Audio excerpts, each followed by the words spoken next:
जो रियल में मुजरिम है, सरकार को ये भी पता नहीं है कि रियल में दोषी कौन है। हमारी भी इच्छा है कि जो परिवार में टूट हुआ था, पार्टी में टूट हुआ था, परिवार और पार्टी एक हो जाए।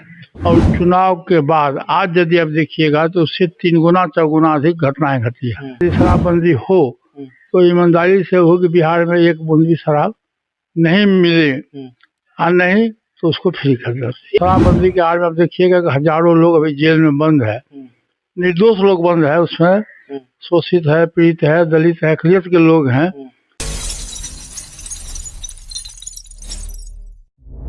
आवाज जनता की।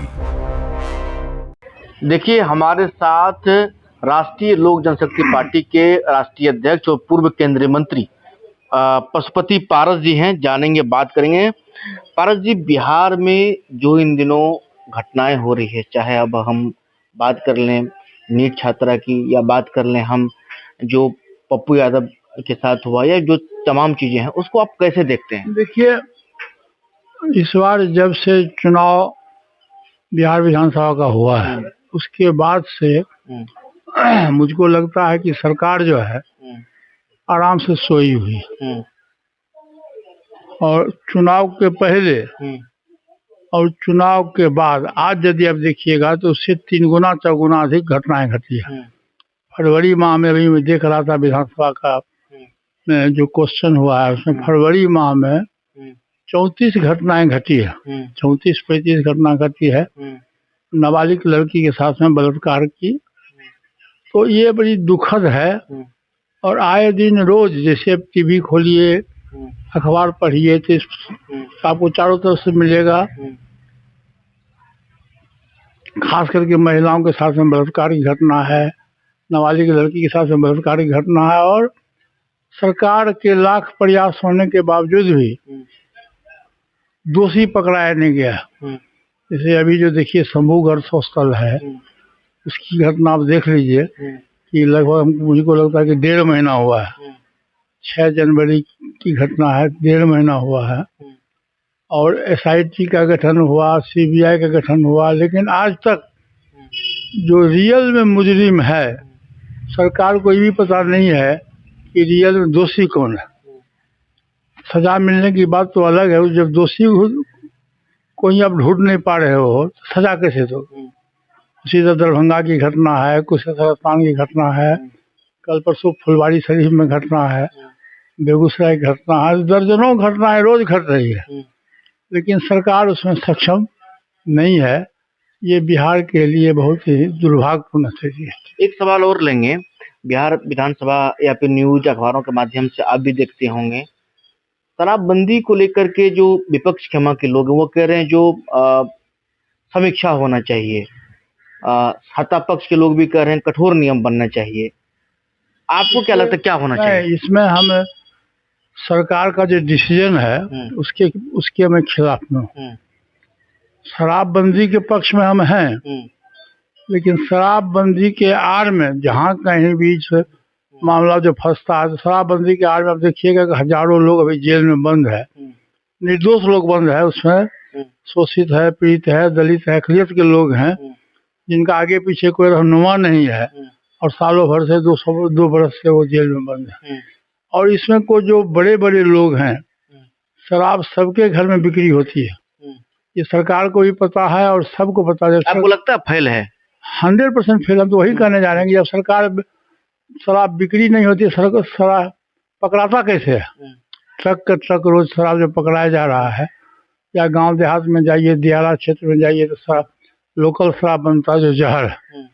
और अभी तक बिहार में हमको लगता है कि 10 वर्ष हुआ है शराबबंदी का, 16 में हुआ था और ये 26 है। सैकड़ों लोग मरे हैं, और जो जितना भी लोग मरा है उसमें से अमीर घराने का कोई नहीं है, जो भी है सब गरीब घराने का लोग है। तो ये शराबबंदी विफल रहा है। यदि शराबबंदी हो तो ईमानदारी से हो कि बिहार में एक बूंद भी शराब नहीं मिले, और नहीं तो उसको फ्री कर दो। एक सवाल लेंगे। देखिए, आप लगातार जो है NDA से अलग रह करके महागठबंधन के प्रति प्रेम दिखाते रहे, लेकिन बाद में कोई निराकरण पर नहीं पहुंचे, कोई भी सीट नहीं मिला।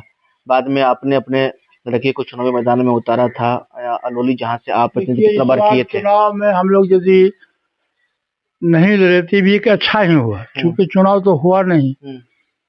एक विधानसभा क्षेत्र में तकरीबन 60 से 70 हजार महिलाओं को आचार संहिता के खिलाफ 6 तारीख को हम लोग यहाँ चुनाव था और 4 तारीख को उनके खाता पर पैसा गया। तो ये डायरेक्ट आचार संहिता का उल्लंघन हुआ। और एक विधानसभा में यदि 60 से 70 हजार महिलाओं को पैसा मिला, उस वोट को आप जोड़ दीजिए, तो कहीं भी चुनाव तो हुआ नहीं। तो राष्ट्रीय लोक जनशक्ति पार्टी अब क्या करेगी, क्योंकि आप देखिए, महागठबंधन के साथ तो आप नहीं है ना अभी? हम गठबंधन के साथ नहीं है, हमारी पार्टी पुरानी पार्टी है। हमारा पार्टी का सहयोगी हमारा जो दलित सेना है, एक सामाजिक संगठन है।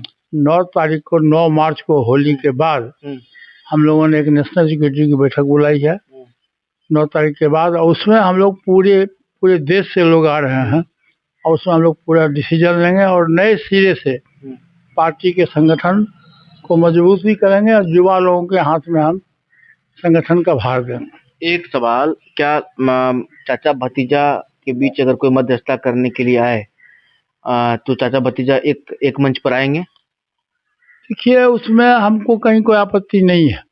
अच्छा। उसको पहले भी आपत्ति नहीं था, आज भी आपत्ति नहीं है।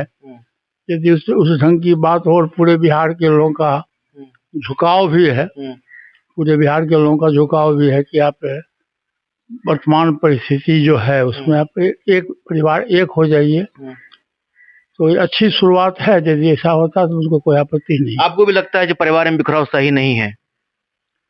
अरे, घर फूटे और गंवार लूटे, ये देहाती कहावत है ना। ये कौन कहेगा कि अच्छा हुआ? घर फूटना तो अच्छा नहीं है। इसलिए जहाँ आपका संकेत है चिराग पासवान जी की तरफ, चिराग पासवान जी हमारे घर के सबसे बड़े बेटा हैं, भतीजा है।